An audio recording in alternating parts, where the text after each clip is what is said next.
एक घड़ी थी जो आज बंद है। एक घड़ी थी जो आज बंद है। एक पेड़ था जो कट गया, एक बाग था जो सूख गया, एक हाथ था जो छूट गया। बचपन के दिन याद है मुझे। याद है वो गर्मी की छुट्टी जब ये घड़ी 5 बजाती थी तो धड़कनें बढ़ जाती थी, क्योंकि सुबह की उस मीठी सी नींद को बड़ी ही निर्ममता से तोड़ती हुई एक आवाज आती थी, राजा बाबू उठिए, सुबह हो गई। फिर जल्दी जल्दी तैयार होके बाहर आना पड़ता था और फिर चक्कर लगाने फील्ड भी जाना पड़ता था।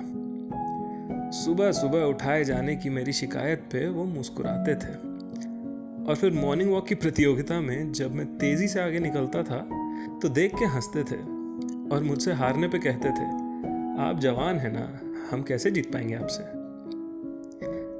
घर वापस आने पर एक और आवाज आती थी, दूध पिया नाती। और इसका जवाब अगर ना में हो तो अपने 2 छोटे बूढ़े से हाथों से दूध का ग्लास भी ले आती थी। बिना चॉकलेट पाउडर की दूध की मेरी शिकायत पे थोड़ा गुस्सा हो जाती थी, पर चॉकलेट पाउडर मंगवाने का हुक्म भी नाना जी को सुनाती थी। फिर दिन भर बस कभी उस बेल के पेड़ की डालों में झूला लटकता था और कभी मैं खुद।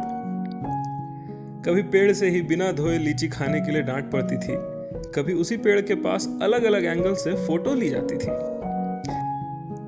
पढ़ना पढ़ाना पसंद था उन्हें। कभी इसी बाग में बैठा के बागवानी करना सिखाते थे, तो कभी कोई सब्जेक्ट पढ़ने अपने किसी मित्र के घर छोड़ आते थे। समर वेकेशन में ये एक्स्ट्रा क्लास बड़ा बुरा लगता था। छुट्टियों में पढ़ाई करना बहुत अखरता था।